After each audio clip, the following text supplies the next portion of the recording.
Lazy equity, a new term I'm starting to talk to homeowners about who maybe they've lived in their house, 3+ years, especially if they've lived in their house since 2009, 10, 11. We've seen huge increases in home values over the past 2 to 3 years.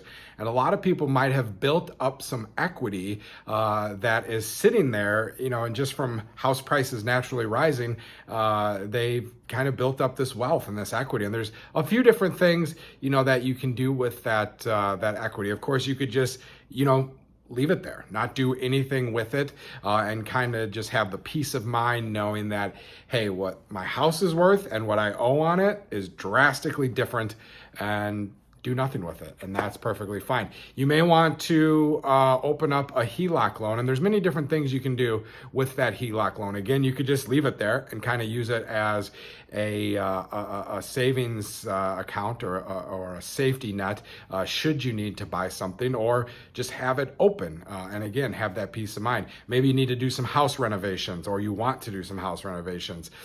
You could use that HELOC loan for that and pay that back over time. Investment properties, second home opportunities with a HELOC loan. There's lots of different things you could do with that loan. You could also use the equity in your house to, of course, go on and purchase a new house if you need to move. And maybe you could use it in a traditional sense where you sell the house you're living in and then go use the equity that you're pulling out to go ahead and buy the next house and move on the same day. Or if the numbers work for you, maybe it makes sense to use the equity to purchase your next house, move into it, and then sell the house that you're living in.